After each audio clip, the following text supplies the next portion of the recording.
Então, vamos começar, como sempre fazemos, né, o nosso estudo, trazendo a nossa atenção, a nossa presença. Vamos tomar algumas respirações suaves e profundas, só para ajustar corpo e mente, trazer a atenção para o momento presente.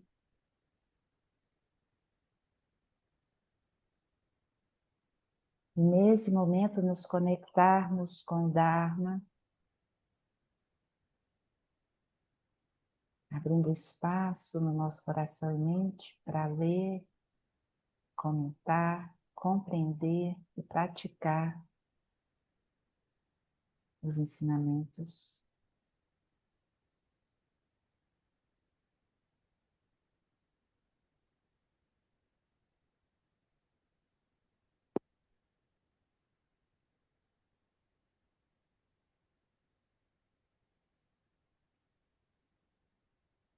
Com fé, devoção, confiança, nós vamos recitar juntos a prece de 7 linhas, pedindo as bênçãos de Guru Rinpoche,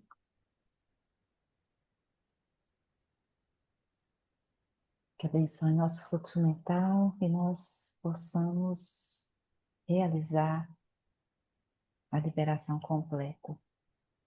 Então, sustente a presença de Guru Rinpoche em seu coração e mente.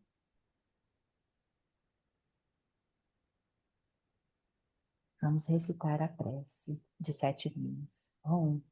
Na fronteira noroeste de Odiana, no coração de um lótus, está sentado aquele renomado como Padmasambhava, que alcançou o espantoso supremo Siddhi e está cercado por uma hoste de muitas daquenas. Seguindo suas pegadas, dedico-me à prática.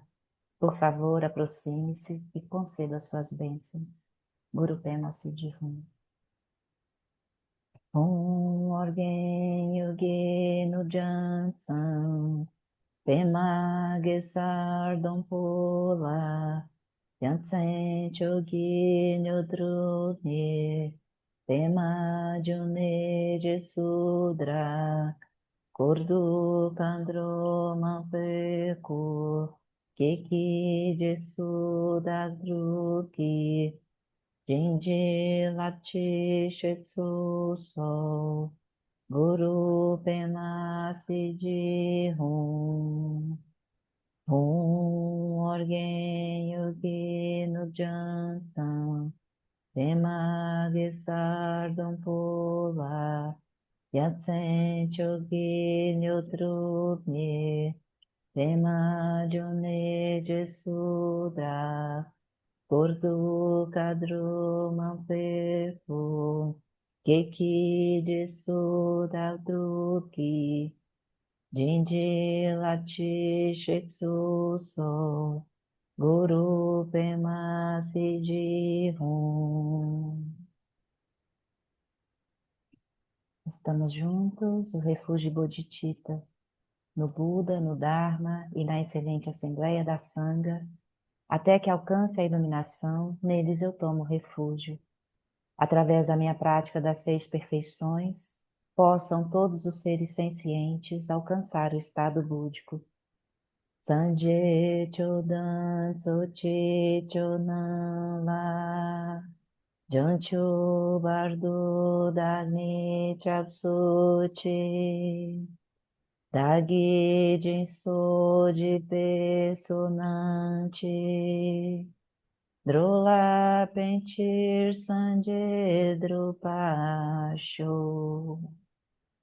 Sanje Chodan Sochi Chonala Jancho Bardo Dagni Japsuchi Dagi Jinso de Pesonante Drola Pentir Sanje Drupacho. Vamos recitar juntos também os 4 dharmas de Gompopa, a prece inicial do Rinpoche. A todos os seres sencientes que foram minhas mães, em número infinito como o espaço, conceda suas bênçãos para que nossas mentes possam se voltar para o Dharma. Conceda suas bênçãos para que o Dharma possa se transformar em caminho. Conceda suas bênçãos para que este caminho possa dissipar a confusão. Conceda suas bênçãos para que a confusão possa surgir como o estado desperto.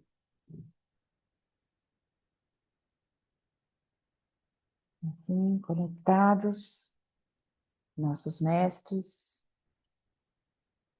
Buda, Dharma e Sangha, nós vamos fazer juntos a nossa sessão de meditação.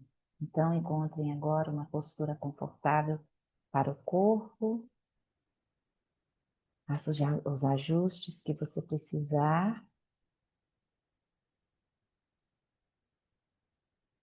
Nós faremos a meditação conduzida pelo Ramayana.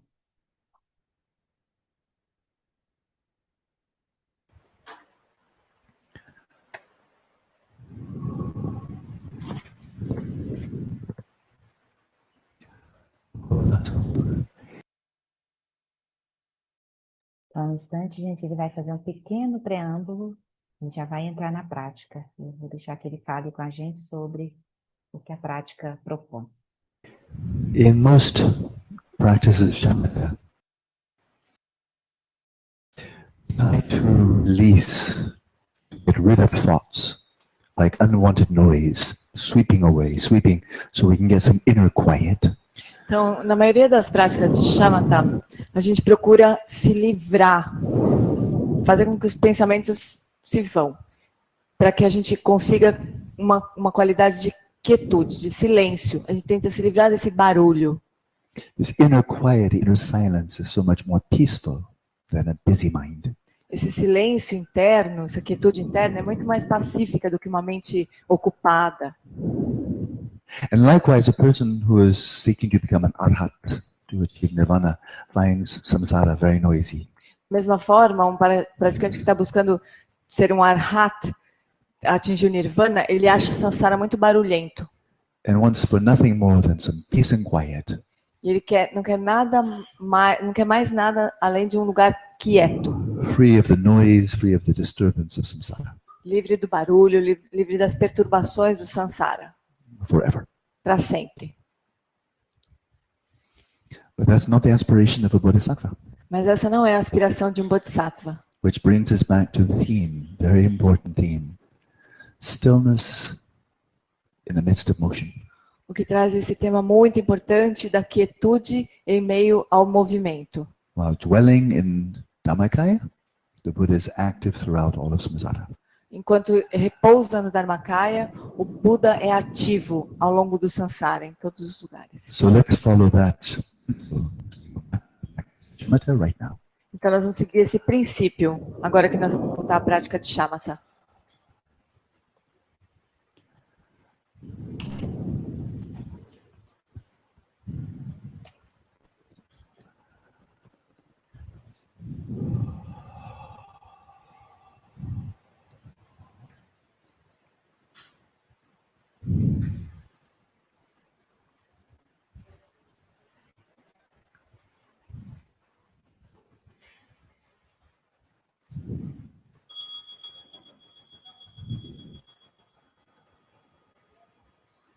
Oh, you wanted to start? No, we already did. Carry on.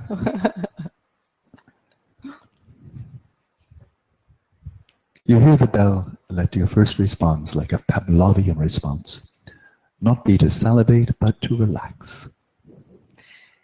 Quando nós ouvimos o sino, deixe que a sua primeira resposta, como uma resposta pavloniana, seja ficar em silêncio. Não salivar, mas ficar em silêncio. And let your practice be an expression of loving kindness for yourself and others, an act of kindness. Desde que a sua prática seja uma prática ativa de bondade amorosa, com respeito a si mesmo e aos outros.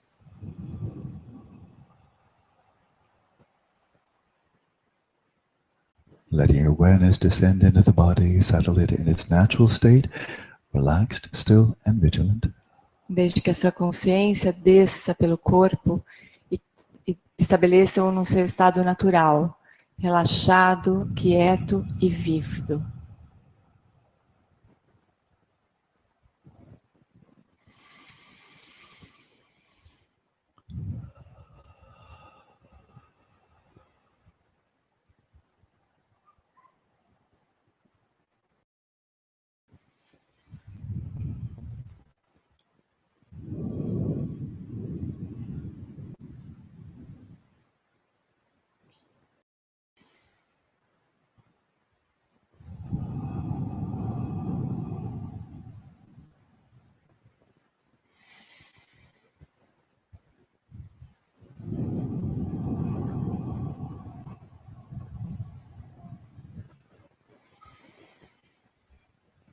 And completely surrendering all control over the breath, allow your respiration to settle in its natural rhythm.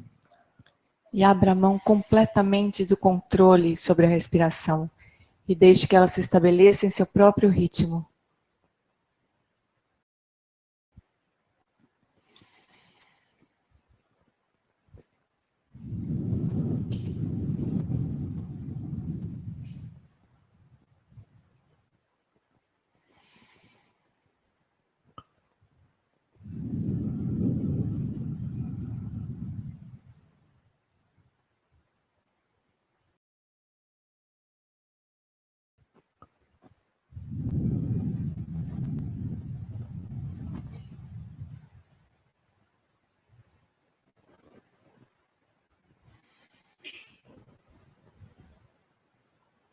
And let your mind come to rest again in relaxation, stillness, and clarity.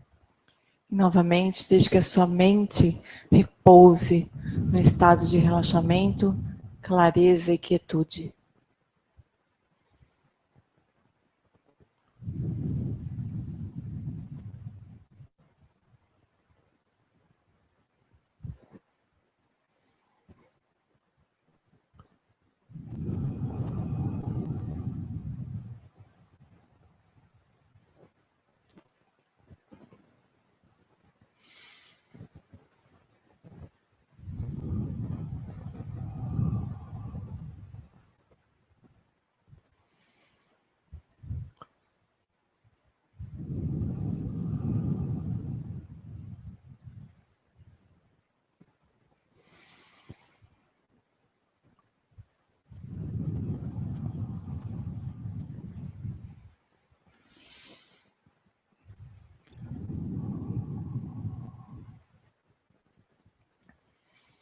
Then let your eyes be at least partially open. Então deixe os seus olhos ao menos parcialmente abertos. And rest your gaze vacantly in the space in front of you. E deixe o seu olhar pousar livremente sobre o espaço à sua frente. Again, let your forehead feel open, spacious. Novamente, sinta a testa aberta, espaçosa. Your eyes and all the muscles around the eyes loose and relaxed. Os olhos e todos os músculos ao redor dos olhos soltos e relaxados.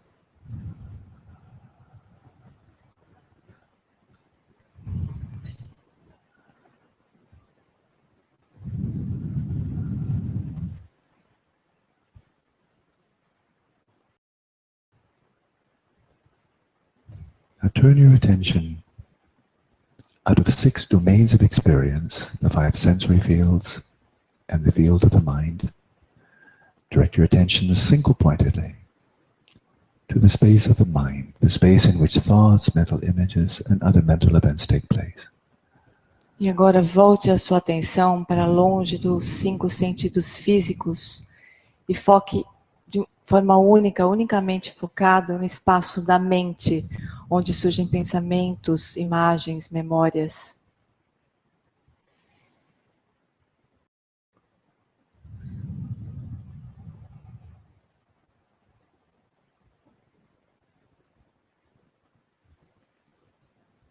If you're unfamiliar with this practice, as an introductory technique, you may deliberately generate a discursive thought such as, "This is the mind." Se você não está familiarizado com essa prática, Você pode usar esse recurso inicial introdutório de gerar deliberadamente um pensamento discursivo como esta é a mente.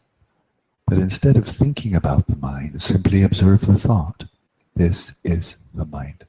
Mas em vez de pensar a respeito da mente, apenas observe esse pensamento. Esta é a mente.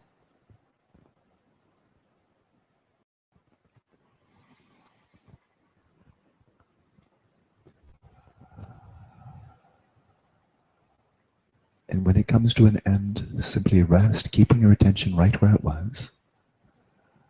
E quando esse pensamento acabar, simplesmente repouse a atenção exatamente onde esse pensamento estava. Ready to observe the next thought that arises all by itself. Pronto para observar o próximo pensamento, que surgirá por si só. Be there when it comes.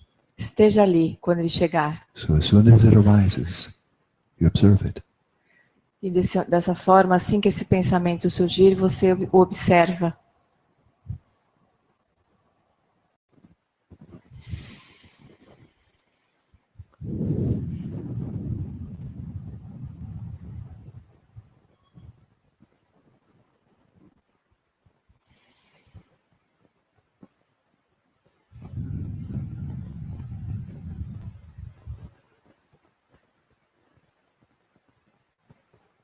Another introductory technique is to deliberately generate a mental image, like a piece of fruit or some place. Bring the image to mind. Uma outra técnica introdutória é gerar deliberadamente uma imagem na mente, como um pedaço de fruta ou um lugar, trazer esse objeto para a mente.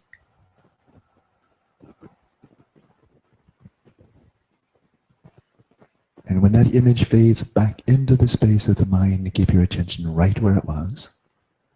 E quando essa imagem se dissolver no espaço da mente, mantenha a sua atenção exatamente onde essa imagem estava. Ready to observe the next image that arises spontaneously. Pronto para observar a próxima imagem que vai surgir espontaneamente.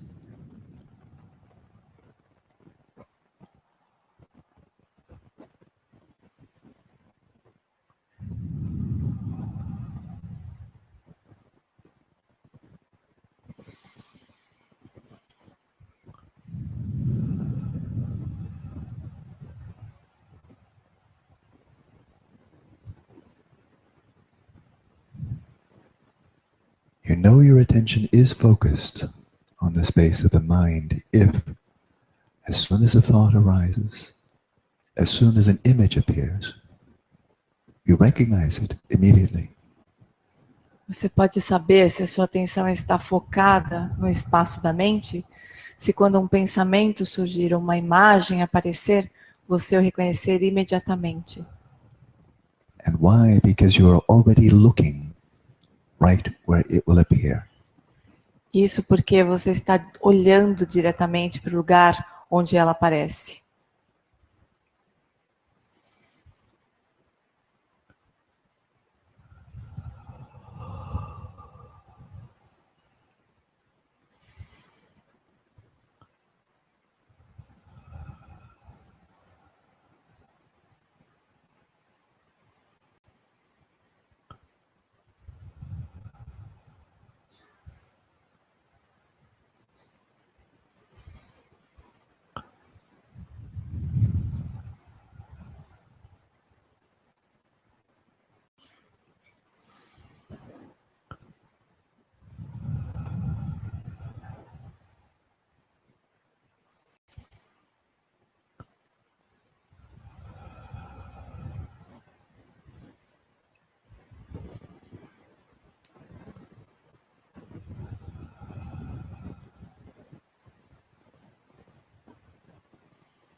And whatever thoughts or images come to mind, simply observe their nature.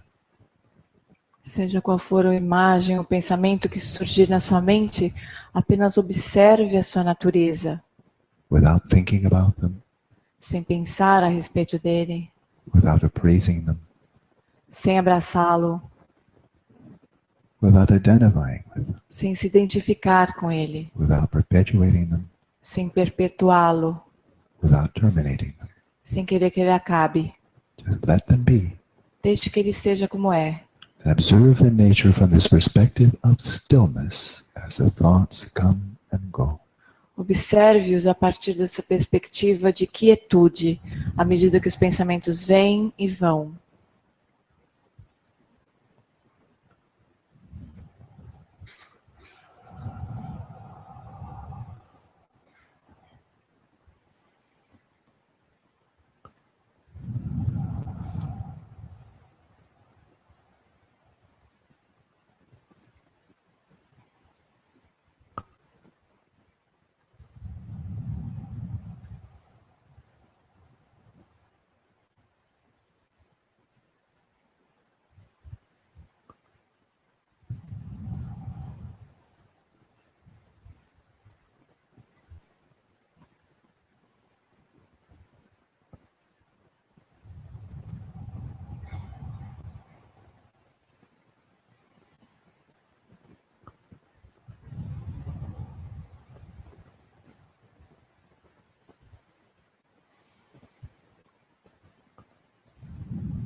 Let your awareness be still, Deixe que a sua consciência permaneça imóvel and be clearly aware of the stillness of your awareness. e tenha ciência clara da quietude da sua consciência.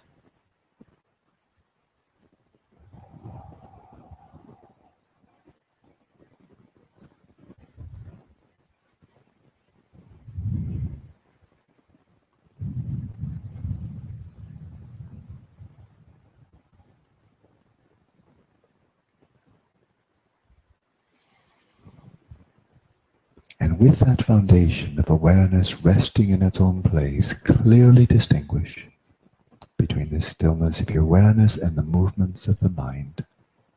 E a partir dessa base, com a sua consciência repousando em quietude, distingua claramente a quietude da sua consciência dos movimentos dos pensamentos.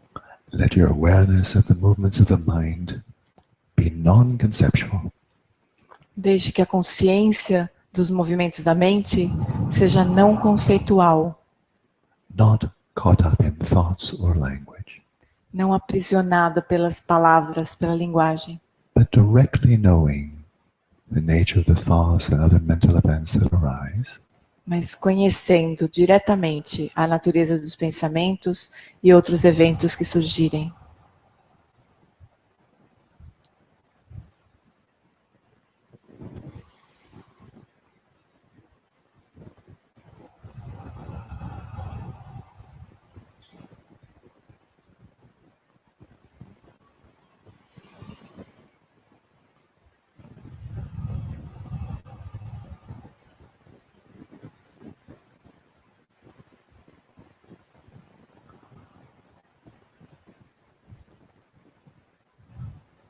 object of mindfulness in this practice is the space of the mind and whatever mental events arise within that domain.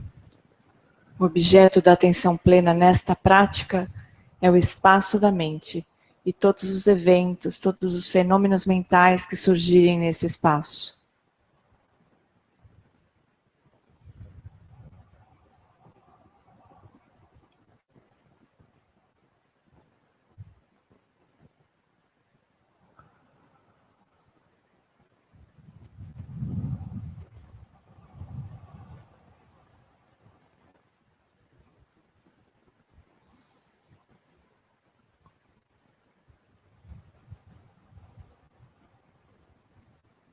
And monitor the flow of mindfulness with your faculty of introspection.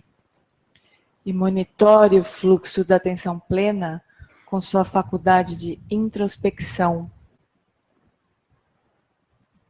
And as soon as you see that your awareness has been set in motion, you've been caught up in distraction, let your first response be to relax, to loosen up. E assim que você perceber que a sua consciência foi aprisionada, foi colocada em movimento, deixe que a sua primeira resposta seja relaxar, soltar.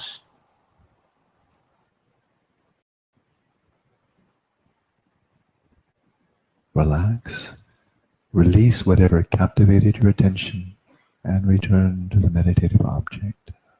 Relaxe, solte o que quer que tenha capturado a sua atenção e retorne para o objeto de meditação.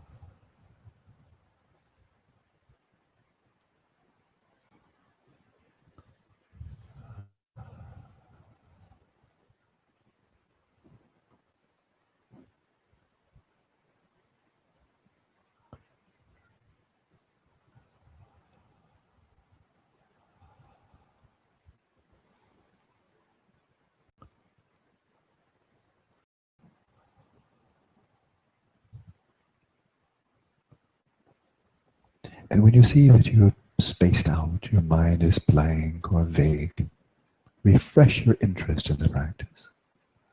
Quando você se sentir perdido, você sentir que a sua mente está em branco, refresque, renove o seu interesse pela prática.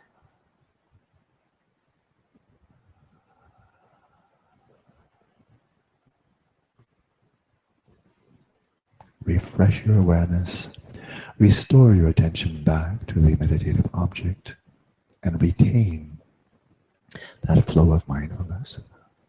Renove o seu interesse pela prática, restabeleça o foco no objeto de meditação e mantenha esse foco. And let's continue practicing now in silence. E agora nós seguimos a prática em silêncio.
Cada um ao seu tempo vai suavemente tomando a interação com o ambiente, limpando o corpo.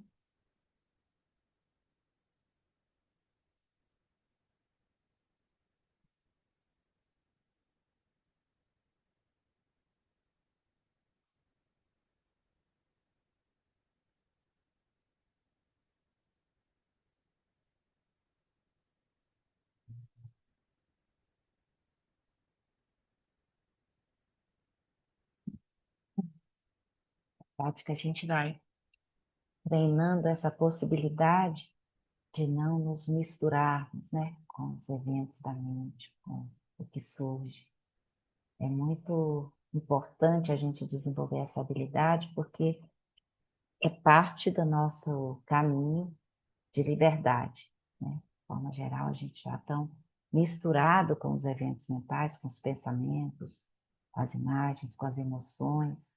E mais do que isso, né? A gente acredita que aqueles são experiências que existem por elas mesmas. Então, quando a gente desenvolve essa habilidade, né, de um certo distanciamento, né, de repousar em quietude, observar que a mente está ali evoluindo, continua surgindo coisas e desaparecendo, mas a gente não está misturado com elas. Isso é um passo dado no caminho da nossa liberdade. A gente deixa de ser arrastado por tudo que a mente produz, por tudo que a mente traz. E mais do que isso, a gente vai desenvolvendo também uma habilidade de não confundir aquilo que surge como evento para a mente, como coisas, como pessoas, como situações, acontecimentos, né? São só efulgências, né? Eventos que surgem para a mente, mas que não têm realidade, substancialidade nenhuma. Quando surge uma memória de alguém, por exemplo, a gente já confunde essa visão, esse evento mental, né? A imagem da pessoa, com a pessoa. E a gente vai atrás do referente daquela imagem. Aquela pessoa que fez isso ou fez aquilo, de bom ou de ruim. E aí a gente vai se enredando, né? Na própria mente, nas construções da própria mente. Então, essa prática vai nos ajudar a reconhecer essa liberdade que nós temos diante dos eventos mentais.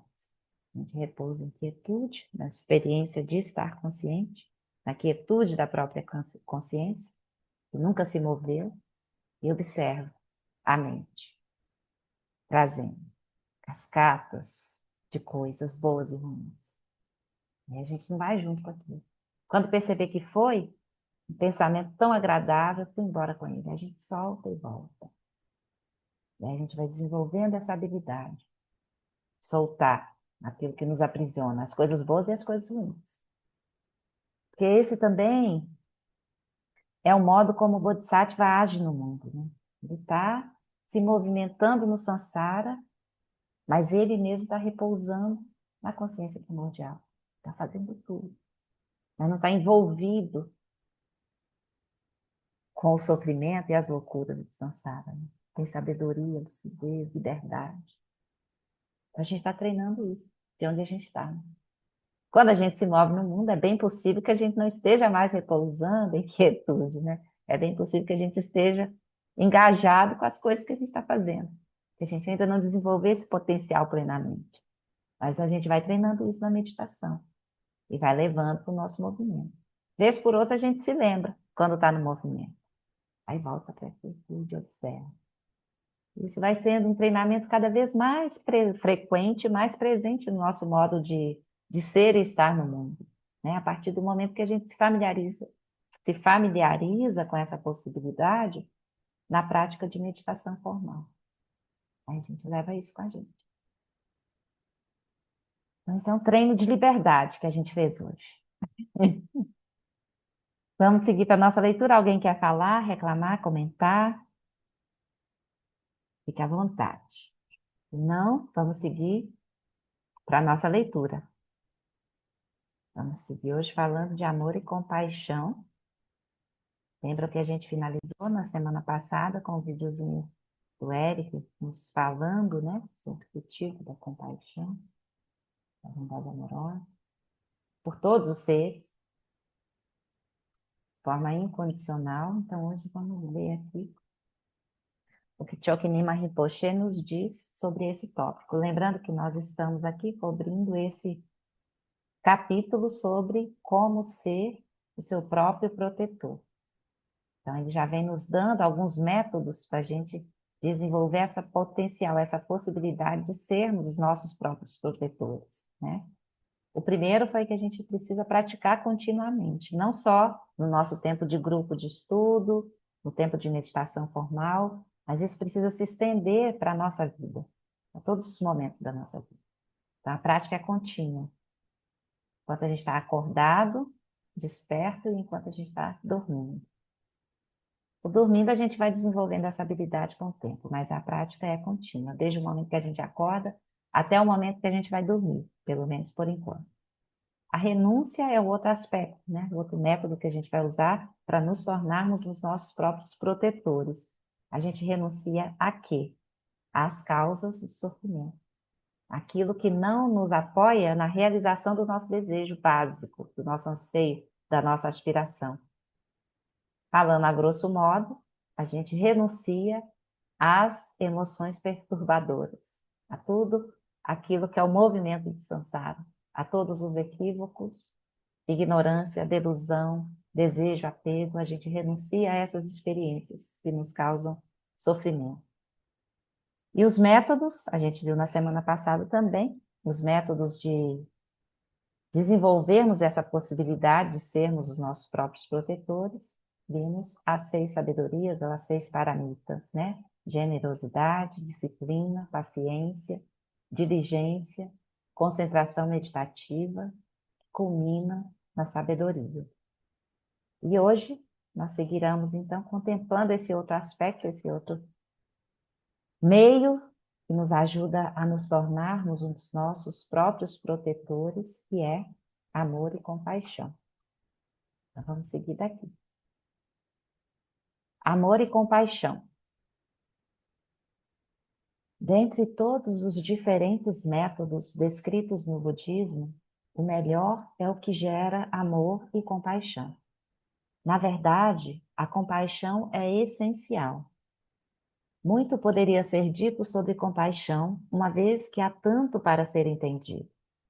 Falando de modo geral, qualquer ser que tenha uma mente tem, automaticamente, esse potencial compassivo. Os animais e até mesmo os insetos mais minúsculos também têm compaixão latente. Precisamos alimentar e ampliar o nosso potencial de compaixão para que ele se desenvolva e floresça plenamente. Há diferentes tipos de compaixão, mas geralmente falamos da compaixão que é repleta de amor e bondade. O que é isso? É o desejo sincero de que todos os seres sencientes, não apenas um punhado deles, mas todos, tenham felicidade e a causa da felicidade. Quando falamos de felicidade e causa de felicidade, a causa da felicidade é muito importante. O que queremos dizer com isso? A causa da felicidade é um coração bondoso, a mente desperta do amor e da bondade aliada à compaixão. Ou podemos dizer que é a união da compaixão e da visão que realiza a ausência de eu. É a união de compaixão e sabedoria.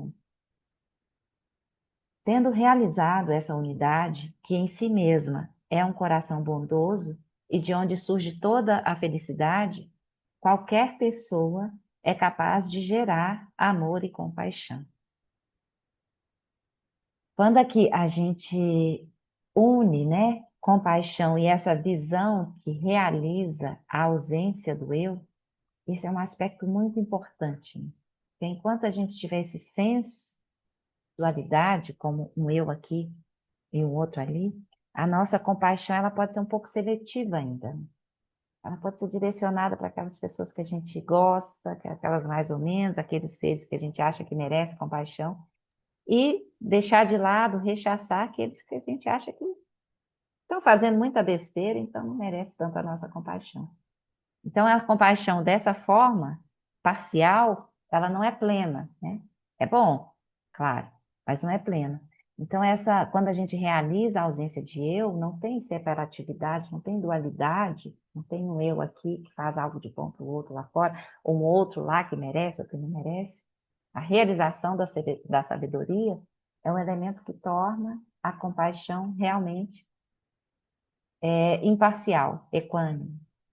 Então, isso é fundamental para que ela seja de fato a fonte da felicidade que a gente busca. Ela precisa vir em união com a ausência de eu, realização da sabedoria. Então, são aspectos para a gente ir desenvolvendo, né? Então, tendo realizado essa unidade, que em si mesma é um coração bondoso e de onde surge toda a felicidade, qualquer pessoa é capaz de gerar amor e compaixão. Poderíamos definir compaixão como o desejo de que todos os seres sencientes sejam livres do sofrimento e da causa de sofrimentos futuros. Mas o que é o sofrimento? E qual é a causa do sofrimento?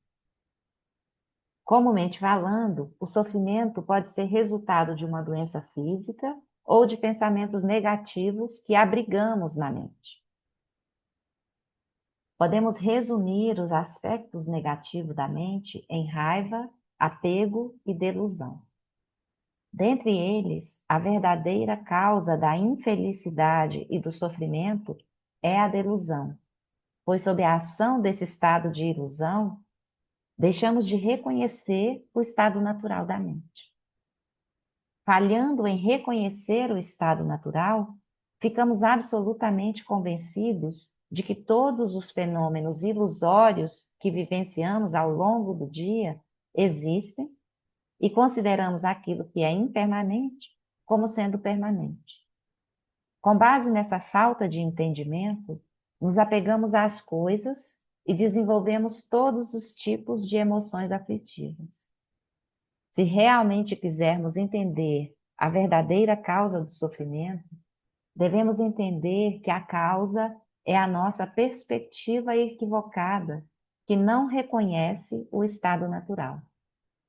Assim, se quisermos nos livrar completamente do sofrimento, precisamos erradicar a delusão. Além dessa, não há outra maneira. Mas um aspecto fundamental, que é também um aspecto de sabedoria, né? Delusão é a forma equivocada como nós vemos, compreendemos e apreendemos todas as experiências. Tudo. A gente vê as coisas que são constituídas dependentemente, né? Dependem de causas e condições e de um observador para dar conceituar aquela coisa, né? Atribuir um sentido para aquilo ter nascimento. Né? Precisa de muitas circunstâncias operando para que as coisas pareçam tal qual elas são, ou parecem ser. Só que a gente não vê dessa forma. A gente vê uma coisa, uma pessoa, uma situação, uma vida, história da nossa vida, e a gente acredita que aquilo é daquele jeito. É por si só daquele jeito.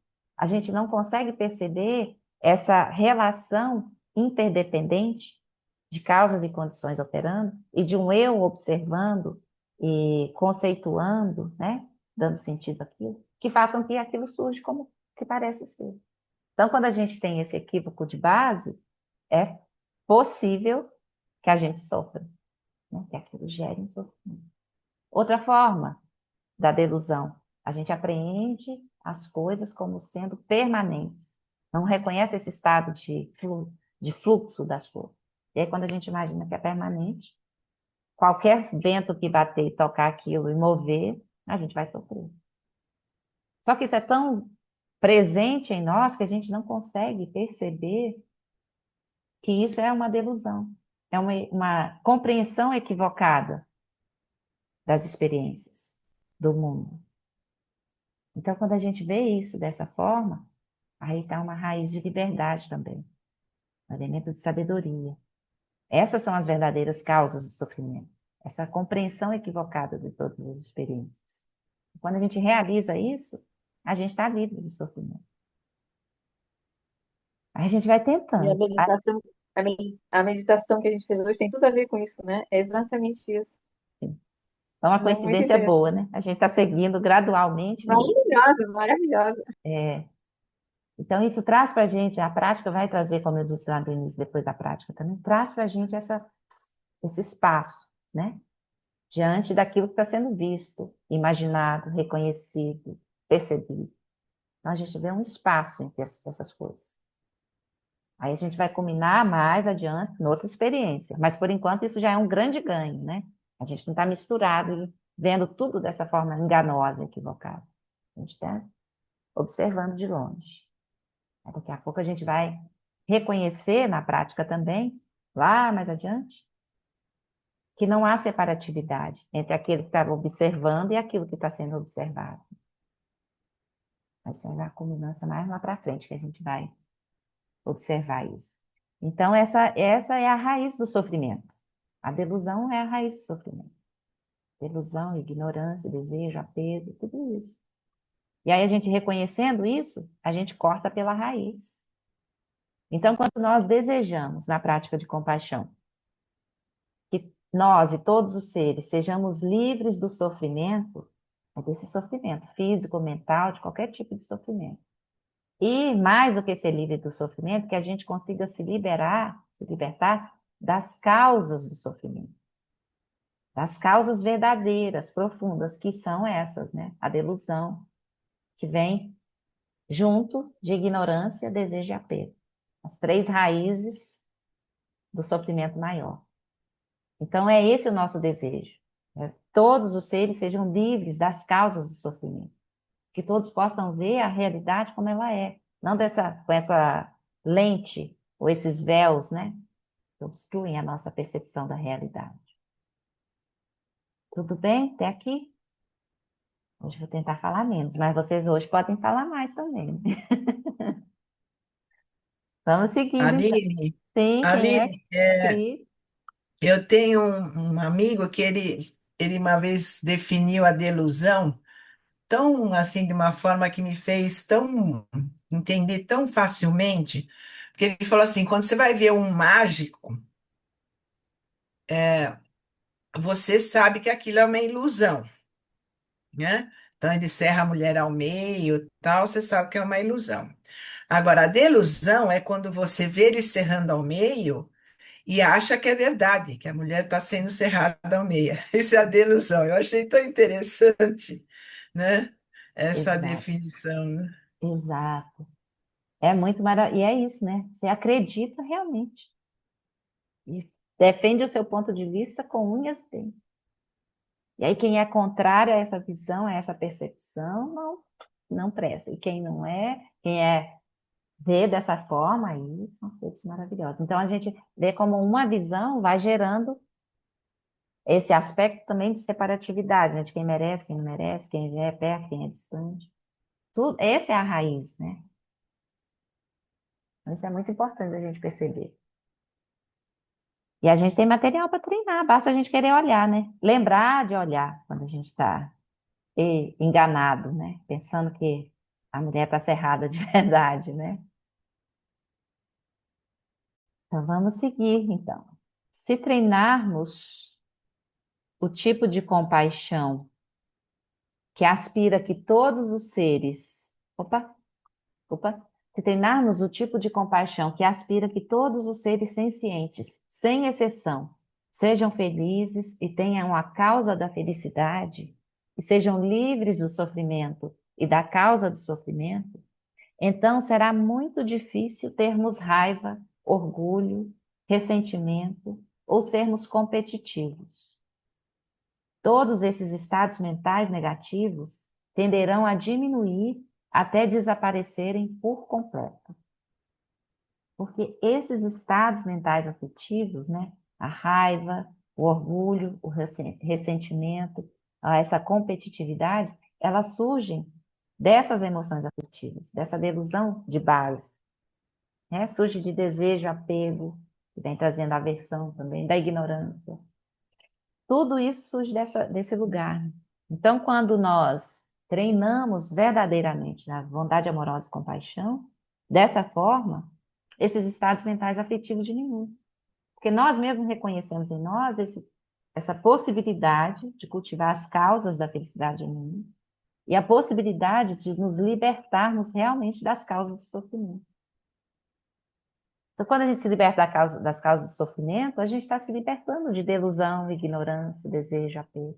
E aí, esses estados mentais afetivos que têm essas experiências como base, eles vão diminuindo até desaparecerem. Então, a gente segue treinando. Vamos seguir agora, unir isso com sabedoria. A união de sabedoria e método. Então, isso tudo que a gente viu até aqui são métodos que nos ajudam a nos tornarmos os nossos próprios protetores, né? Como a gente vai unir isso com a sabedoria? Devemos compreender a importância de unir sabedoria e método. Vamos fazer uma analogia com uma pessoa que precisa cruzar uma cadeia de montanhas. É claro que essa pessoa terá braços e pernas para caminhar, mas também precisará de ter uma boa visão. Seus braços e pernas são o aspecto método, enquanto seus olhos são o aspecto sabedoria. Se essa pessoa tiver uma excelente visão, mas seus braços e pernas não funcionarem bem, será difícil cruzar a cordilheira. Da mesma forma, se a pessoa tiver braços e pernas fortes, mas não conseguir enxergar muito bem, sua escalada também será complicada. Do mesmo modo, assim como uma pessoa precisa de braços e pernas fortes e também de uma visão bem aguçada para escalar uma montanha, nós, como praticantes, precisamos ter método e sabedoria para progredir na nossa prática.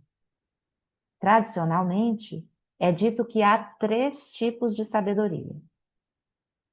A sabedoria que advém da audição, a sabedoria que advém da contemplação e a sabedoria que advém da meditação. Uma sabedoria é a base da outra e as 3 dependem umas das outras. Por exemplo, ao ouvir os ensinamentos, temos a capacidade de refletir sobre eles e eliminar as dúvidas sobre o tema tratado. Ou seja, tendo ouvido os ensinamentos, refletido sobre eles e dissipado as dúvidas, poderemos finalmente colocá-los em prática e alcançar o conhecimento que resulta do treinamento da meditação. O conhecimento que advém do treinamento da meditação é o mais importante de todos, mas não ocorrerá se, em primeiro lugar, não tivermos refletido sobre o ensinamento ouvido anteriormente. É por isso que essas 3 sabedorias são igualmente importantes e atuam com base umas nas outras. No entanto, o objetivo das 2 primeiras sabedorias é gerar o terceiro tipo, a sabedoria que resulta do autêntico treinamento em meditação. Dos tipos diferentes de sabedoria, o melhor deles é realizar a não existência do ego, a ausência de um eu. Se formos capazes de habilmente combinar sabedoria e método, nossa prática do Dharma será isenta de dificuldades e será fácil alcançar a liberação. E do que vamos nos libertar? Vamos nos libertar do karma, ações kármicas, resultados kármicos e emoções perturbadoras. Quando nos livramos das ações kármicas e das várias emoções perturbadoras, atingimos a liberação. Então, nós vamos usar método, unir método e sabedoria. Tudo que nós temos ouvido sobre orientações de prática, as práticas conduzidas, todas essas orientações que o Chokyi Rinpoche traz nesse livro para a gente, que nós já vimos em outros livros anteriores, com outros livros, né? Tudo isso são orientações de prática, são métodos de treinamento. E esses métodos são formas que nos conduzem à sabedoria. Então, a gente vai ouvir, vai ler, vai refletir, vai meditar.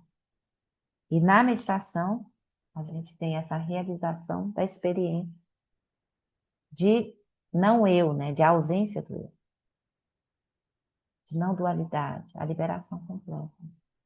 Então, todos esses métodos são fundamentais para que a sabedoria se manifeste, ou que todos os equívocos colapsem. E aí a gente precisa unir as duas coisas, né? Tudo bem? Vocês concordam com o Choknima ou tá assim, não é bem assim, né? Eu gosto muito de a gente fazer nas práticas que o Lama Alan conduziu no retiro do Dharma Tolo, né?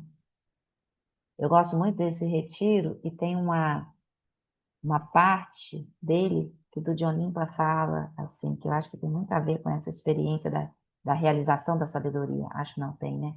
Onde a gente vai fazer colapsar a falsa caverna das aparências. Então, tudo isso que a gente vai deixar fazer colapsar, ruir, né, a falsa caverna das aparências. Então, todas essas aparências que a gente imagina que são reais, que a gente se relaciona com essas aparências nessa caverna, né, também uma alusão a Platão, talvez, tem essa referência também, né? Não nos ensinamentos do Jolimpa, né? Mas a gente pode fazer pensando na filosofia, né?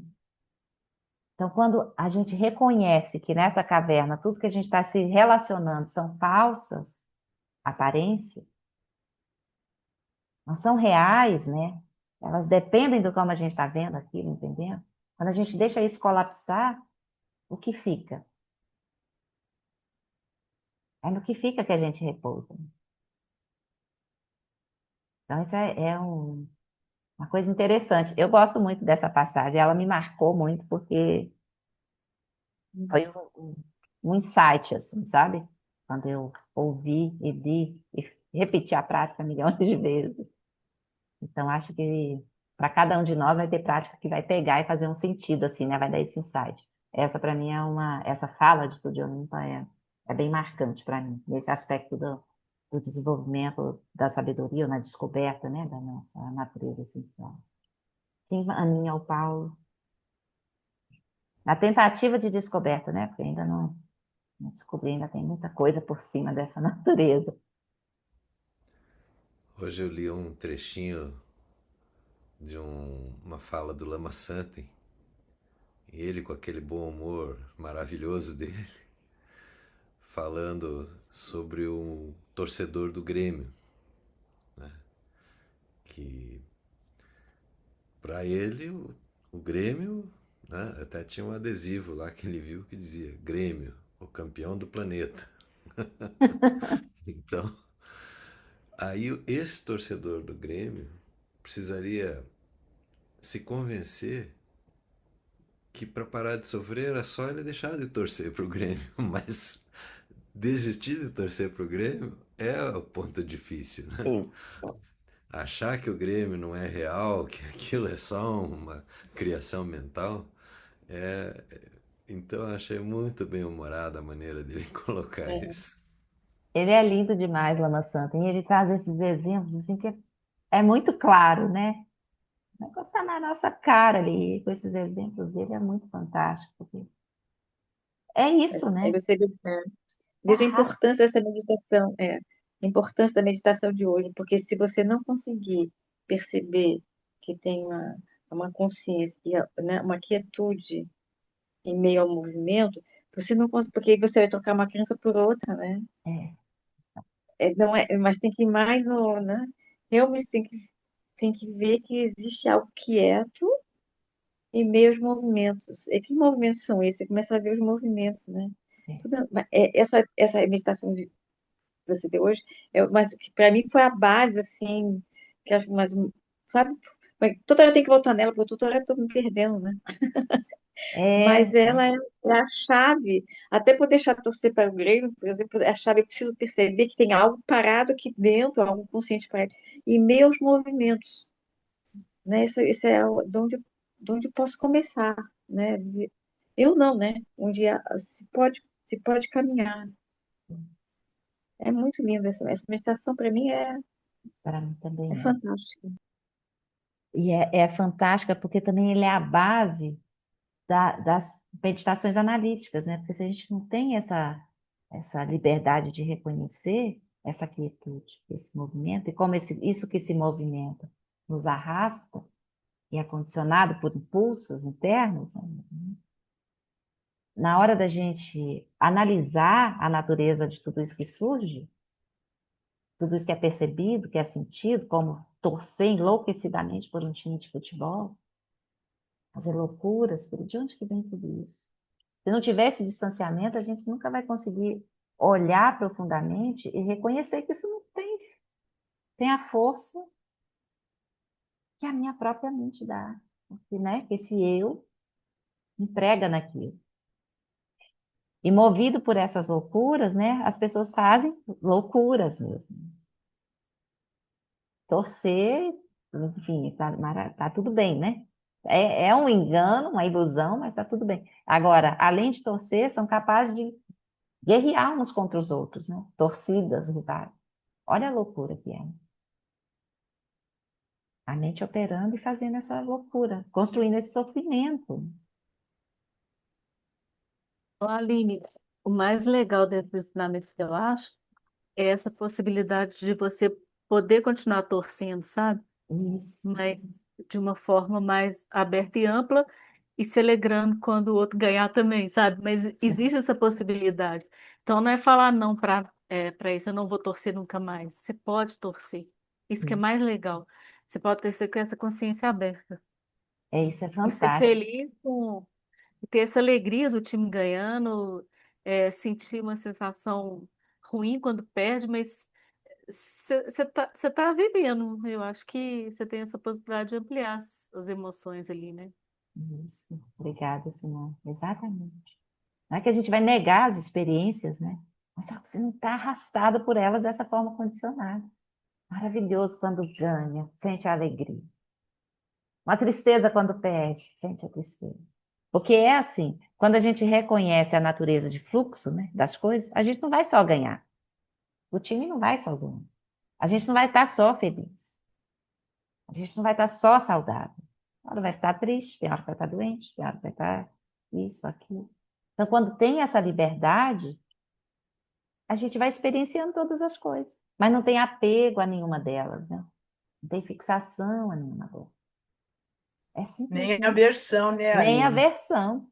Nem Que eu aversão. acho que eu acho que a aversão é uma coisa que causa muito sofrimento, né?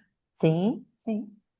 Você não quer, até durante o ganhar, você fica com aversão de que não quer que o outro ganhe também, né? É.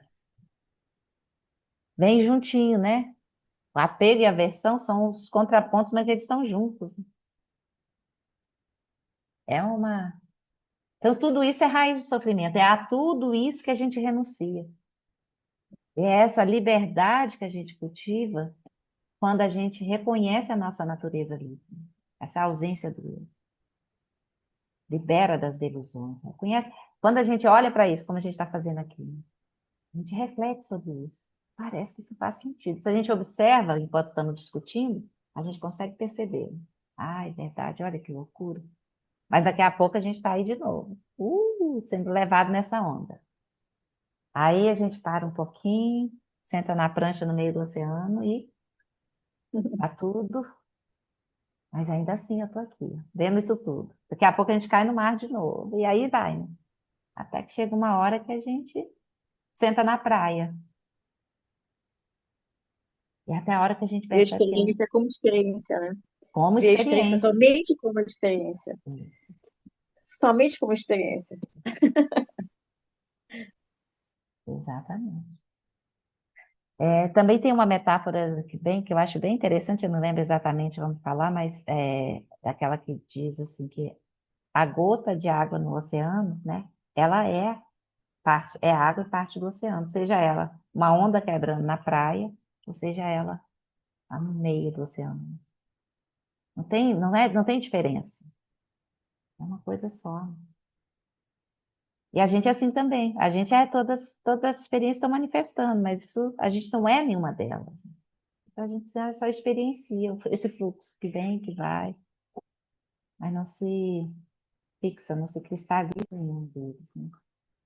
Então, essa é a união de sabedoria e método. Próximo tópico, nós vamos para a alegre diligência. Na alegre diligência, se quisermos ter sucesso, até mesmo nos empreendimentos mundanos, a diligência é essencial.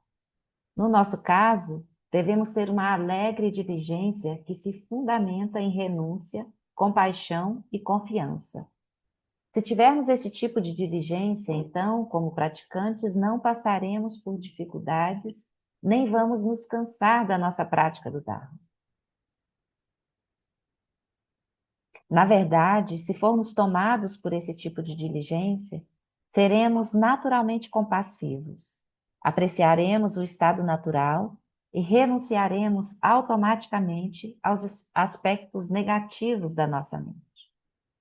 Tendo como base a alegre diligência, associada à renúncia, compaixão e confiança, seremos capazes de reconhecer com facilidade e de maneira eficaz e rápida a sabedoria que deve ser alcançada. Essa sabedoria se refere ao estado natural da mente, também conhecido como a talidade da mente, a mente como ela é. Se formos um praticante que cultiva renúncia, compaixão, devoção e percepção pura, e aplica essas qualidades de modo incansável e alegre, então poderemos realmente experienciar a mente tal como ela é. Na verdade, será fácil reconhecermos a natureza da mente ou o seu estado natural. Quando realizamos o estado natural da mente, nós nos tornamos iguais aos Budas. Nessa alegre diligência, a gente se coloca para praticar, né? Mas não de uma forma pesada, de uma forma rígida, dura, né? A gente vai, no caminho, à medida que a gente vai praticando, a gente vai colhendo os frutos e essa alegria, ela brota também naturalmente. Não tem rigidez, porque a gente percebe que realmente a prática, que é orientado, proposto, e na medida em que nós praticamos, isso traz para a gente já uma alegria, uma abertura interna, que brota espontaneamente um estado de alegria também. Às vezes a gente reconhece algo e aponta como sendo a causa dessa alegria, às vezes não. Mas à medida que a gente vai percebendo que faz sentido, né? Tudo que nós aprendemos, e a gente vai praticando diligentemente, isso se torna mais natural, mais leve, e nos traz alegria à própria prática. A gente não pratica para se alegrar. A gente se alegra do simples fato de estar praticando e realizando, e se liberando de cada uma dessas experiências afetivas, e realizando pouco a pouco isso que os mestres nos ensinam. É natural que a alegria brota naturalmente. Tem mais um aspecto, a gente não fazer isso de uma forma sisuda, carrancuda, leveza. E por fim, para nos tornarmos o nosso próprio protetor, nós vamos aplicar os ensinamentos. Seria um erro nos deixarmos levar pela beleza da mensagem do Buda pensando: ah, o Dharma é maravilhoso, e talvez até mesmo cair sob a influência de uma noção de vaidade por sermos budistas, pensando que as outras tradições espirituais são, de certa forma, inferiores. Não basta apenas apreciarmos os ensinamentos. Eles existem para serem aplicados. Não basta apenas ter fé nos ensinamentos. Eles precisam nos inspirar. Inspirar a ponto de desejarmos trazê-los para o nosso coração e aplicá-los em nossa vida diária. Só então começaremos a sentir uma mudança ocorrendo dentro de nós. Caso contrário, pode acontecer de os ensinamentos se mostrarem apenas uma experiência fascinante. Corremos o risco de simplesmente nos tornarmos ainda mais tendenciosos, pensando que a perspectiva budista é muito superior a qualquer outra, e assim ficarmos presos a essa noção. Em vez disso, precisamos entender que os ensinamentos devem ser aplicados imediatamente. O propósito dos ensinamentos é provocar uma mudança para melhor em nós mesmos.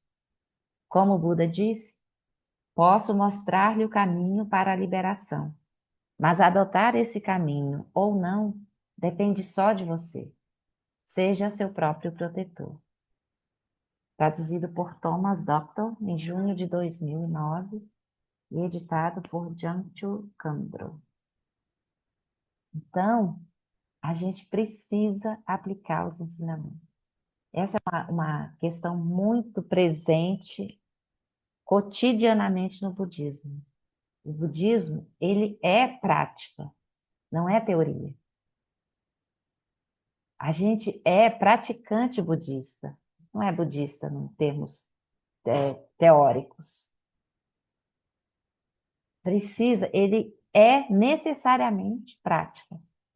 A gente não só ouve os ensinamentos do Buda, a gente não só ouve o Dharma. Ele precisa necessariamente se tornar prática na nossa vida. A gente precisa. Essa é o grande, como é que eu posso dizer? É a chave fundamental no budismo. Porque só ouvir enquanto teoria é lindo, maravilhoso, né? É lindo e maravilhoso mesmo. Mas ele não é para ser teórico, para ser lindo e maravilhoso os livros na estante. O objetivo é praticar, que é através da prática que a gente se libera do sofrimento. A gente precisa aplicar. A gente nunca ouviu alguém falar assim, eu sou um budista não praticante, por exemplo. Não existe budista não praticante. Se não pratica, não é budista, né? Então, implica necessariamente a prática diária. E não só diária. Todo o tempo. Né? O tempo todo. Os ensinamentos, eles perpassam o que há de mais profundo em nós. Não é cognitivo. É no que há de mais profundo em nós. Que é a nossa própria consciência. Que não é o corpo. Que não é uma coisa condicionada. É naturalmente livre e segue, vida após vida. É nesse aspecto profundo, muito profundo, que a gente realiza o Dharma do Buda. Isso só é possível praticando. Só lendo e ouvindo, sem chance. Não sou eu que estou dizendo, Choki Nima está dizendo para nós, sem chance. Precisa meditar e realizar. Então, vamos fazer, né? Nós temos confiança nesse mestre maravilhoso e nos outros tantos que nos orientam. A gente tem confiança, tem fé. A gente precisa praticar todo dia. A prática formal e na vida, né? Aninha ou Paulo, por favor, podem falar. Ontem a gente estava com os ensinamentos da Flori, que estão todos permeando essa questão da compaixão e desses métodos. E a gente, na vida da gente, ela não precisa nem procurar, ela é permeada, e estava falando isso, com situações que nos deixam cara a cara com todas as situações que, dependendo de cada um, a sua particularidade, ela te toca, né? É eu entrar numa loja e pegar uma vendedora que justamente é que está começando aquele dia e quase ter respirar 50 vezes, lembrar do Eric, das bondades. Ou eu vou na sapataria ver uma bota, uma cano longa, a mulher, não, se você aumentar o pé, o cano aumenta. Eu olhei para a cara dela e fiquei pensando, Jesus, será que isso é assim, eu acho que é um treinamento mesmo. O Buda Shakyamuni tá lá, colocando pesado para ver se eu dou conta. Cara, não precisa ser Grêmio, Flamengo, não. Você vai lá e tu vai encontrar. É só botar o pezinho pro lado de fora. Não precisa nem botar o pé do lado de fora. A veia diarista, ela já consegue me detonar umas coisinhas, aí eu fico olhando, Jesus, será que eu sou tão inteligente assim? Não é possível. E aí você tá lá, você não precisa nem botar o pé pro lado de fora de casa. Não precisa. O meu marido, cada um de nós tem os seus companheiros, ou então tem a irmã e não sei o quê. E quando você vê, né, você está sempre voltando naquele movimento, aquele retorno, retorno. Exato. Não precisa nem do Grêmio, não. Não precisa. Mas sabe que isso é assim mesmo, Aninha. E isso eu acho uma preciosidade, esses encontros. Você imagina a coisa mais sem lógica? Você vai levar um sapato de palhaço para ter um cano longo, né, na bota? É a coisa tão sem lógica, assim. Mas isso é uma maravilha. E quando você ouve essa coisa que para você parece sendo absurda, como é que a pessoa tem coragem de falar um negócio desse? Aí você olha para esse eu, né? Esse eu que está sentindo. Por que que esse eu queria ser atendido de que forma? E por quê, né? Porque esse eu sou especial, né? Todos nós somos assim. Esse eu especial merece o melhor atendimento. Se não for o melhor, para esse eu aqui, maravilhosa, não pode ser menos que o melhor. A gente tem isso, assim, né? Então a gente olha para aí, né? Oh, querida, tão especial, a gente falando com a gente mesmo. Você chegou, é? Olha só, tá aí você, maravilhosa. Bem-vinda. A gente pode brincar com essas nossas experiências, né? Porque é isso, né? A gente deixa ela mais leve. E aí a raiva surge tudo, né? Por que que surge? Porque minha filha não foi atendido da maneira que devia ser. Esse bando de gente idiota, que faz coisa errada, que quebra as coisas, isso é tudo maravilhoso para a gente ter. Observar a raiva que surge. Esse eu especial que não foi atendido, como não, né? Um autocentramento, a gente tem isso tudo. E Não você estou falando sabe como que crítica a você, não, é porque isso é parte da nossa, né? não, Nós todos estamos nesse eu, barco. uma das coisas que é, eu tenho comigo, que é um ponto positivo, eu procuro ser honesta comigo. Então é isso, é o que é. Então Exato. eu procuro, é isso. Então vamos trabalhar isso. E a gente estava com o Guest Pende na segunda-feira e ele falou que tem coisas que a gente tem que fazer, chum, cortar.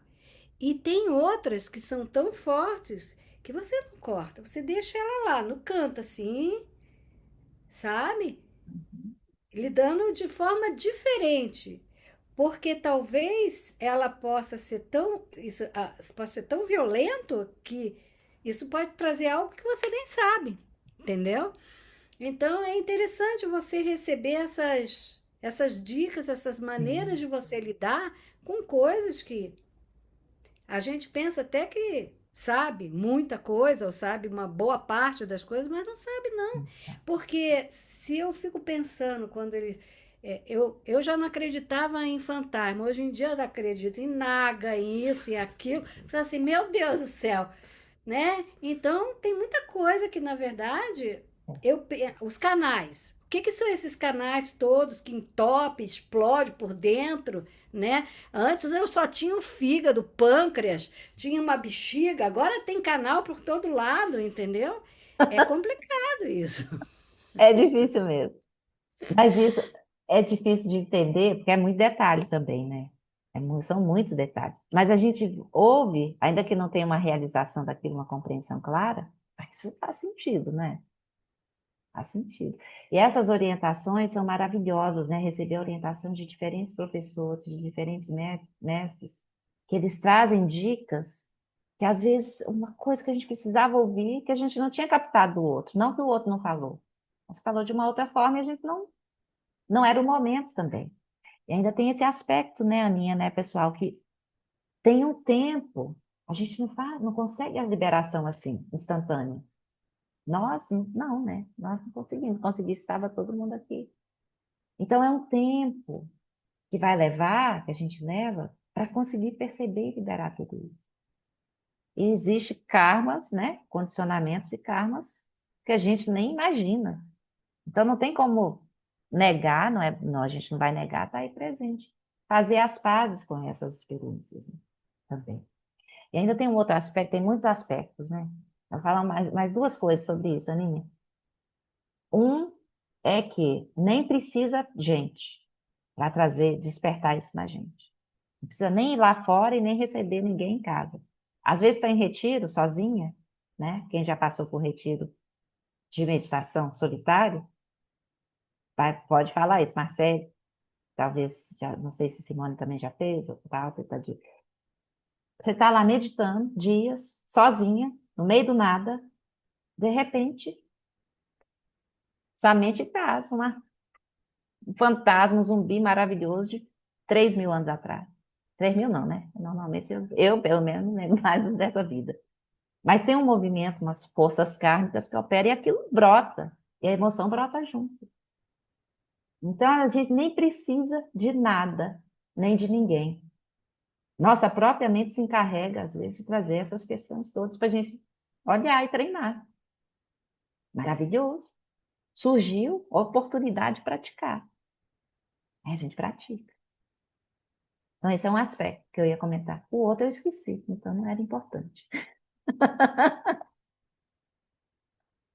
Ai, Cris, querida, pode falar. Se eu lembrar, eu falo ainda antes do fim, mas eu acho que eu esqueci. Passou pela mente. Então, eu acho que o nosso maior problema mesmo é o eu, né? Porque, por exemplo, hoje eu vou citar um fato. Eu estava usando o Waze e eu não me dou bem com esse. Eu e ele, nós temos algo assim kármico, né? Não, não sei, eu não entendo o Waze. Então eu fui fazer meu irmão estava comigo, aí ele falou assim: não, é para virar aqui. Aí eu fui virar, mas eu fui no instinto, não pensei, quase peguei um motoqueiro, né? Aí. Quando eu me dei conta, né, primeiro eu agradeci. Segundo, que eu falei assim, e eu já ia culpar meu irmão. Você tinha que me avisar antes. Bom, aí eu respirei fundo, né? Agradeci por não ter acontecido nada, e aí eu me tomei pela ansiedade, né? Se eu errasse o caminho, qual é o problema se eu ultrapassasse a rua, né? Então, mas tudo assim. E aí a culpa é de fora, né? Uhum. A culpa é sempre de fora, é do ex, é a culpa do meu irmão que não me avisou, né? Então, e por quê? Por causa do eu, né? É. Esse autocentramento. A gente não acha que é o eu nessas situações, mas é o eu, né, que É o está eu. lá, que está operando, né? Por isso que a gente tem que focar, né? Como disse a Flori uma vez, ela falou, ela deu até um exercício para a gente fazer durante a semana. Ter foco naquilo que a gente está fazendo. Eu acho que esse é uma prática que assim parece simples, mas não é, né? É, Porque você não consegue focar exatamente só naquela coisa, né? Porque é, quando você foca naquela coisa, você corre menos risco de fazer, ou você percebe antes de fazer, né? é. Exatamente. Está de presença, né? Obrigada, Cris. O eu é a chave do nosso sofrimento maior, de toda a delusão, está baseado aí, né? O que eu ia dizer antes é dessa experiência que surge, né? Quando você tem raiva, por exemplo, essa energia que brota, é o mesmo potencial de energia para nossas virtudes também. Só que quando essa energia brota pelo véu de um eu maravilhosa que não foi atendido, ela brota, surge como raiva, né? Por exemplo. Então, quando surge essa energia e eu estou repousando na natureza livre, a força que ela promove, a ação que ela promove, vai ser completamente diferente. Ela não está enviesada. Pode ser usar essa energia, mobilizar para uma ação que vai ser construtiva. É, é a mesma energia. A energia em si não é diferente. Mas ela é direcionada, ela se transforma em ação a partir né, desses véus e dessas interpretações que a gente tem, baseada nesse autocentamento. A gente gasta energia com coisas erradas, né? Com É, coisas que não são, assim, aproveitáveis, vamos dizer é. assim, né? Mas às vezes a gente nem tem muita escolha, né, Cris? Porque a gente está tão condicionada assim, quando a gente vê, já foi. E vê, já foi de novo. Mas aí agora a gente pode perceber que tá. E soltar, né? Se respirar 50 vezes. Tá lá, perceber que ficou ansiosa e lembrar. Oxe, mas o que que tem? Andar uma rua, duas, 5 ruas adiante e voltar. Né? Tem liberdade. É por isso que a natureza é pura, porque a energia é pura em si. A nossa natureza é pura, é purinha. O problema é, Os né? atravessamentos, né? Do Ela eu. é pura, ela é pura, ela é só energia ali, ó. Como se fosse um nezinho ali para que se depois. Vamos tentar nos Por isso lembrar disso. eu tenho certeza que a certeza que a gente tem que a natureza dos seres é pura. Nós somos assim, puros. O problema é essa confusão que a gente fica preso. Enredado. Então vamos, gente, tentar nos lembrar disso essa semana, dessa natureza pura. Quando surgir uma emoção intensa, a gente lembrar que isso é uma manifestação de energia que está passando por essas lentes, né? Esses véus do autocentramento. Vamos tentar nos lembrar disso. Se não tiver esses véus, essa mesma força, essa mesma energia é pura, como a Marceline nos lembra, e ela pode ser canalizada, direcionada de uma outra forma. E essa a meditação que você nos deu hoje, né? Ela tende a, né, nessa direção, Isso mesmo. nessa direção. Então a gente pode também fazer a prática de novo. De novo, de novo. Aham, Quem quiser, né? essa Fica o aí. convite. Vamos dedicar os méritos, então? Eu nunca gosto de passar do tempo, porque eu sei que cada um tem aí suas coisas a fazer, né? Mas já passamos 5 minutos, me perdoem. Mas por um bom motivo, né? Então vamos dedicar os méritos gerados por essa nossa sessão de hoje, que eles sejam de benefício ao nosso próprio caminho, como sementes plantadas no nosso fluxo mental, em nossa consciência, que essas sementes possam florescer em momentos futuros, que esses méritos e virtudes se ampliem e beneficiem a todos os seres, sem exceção, nos 3 tempos e nas 10 direções. Por esta acumulação de méritos, possa eu obter a onisciência que tudo vê e possam todas as falhas ser superadas. E do turbilhão de ondas revoltas do nascimento, velhice, doença e morte deste oceano do Sansara, possa eu liberar os seres. Por essa virtude, possa eu rapidamente realizar o lama de Odiana e possa eu conduzir todos os seres, sem exceção, a esse estado de realização. Obrigada, queridos e queridas. Nos vemos. Obrigada, Aline. Obrigada. Obrigada, Aline. Obrigada, Obrigada, Sanga. boa noite para Obrigada, todas. Um beijo no coração de cada um. Tchau, tchau. Dormem bem. Tchau.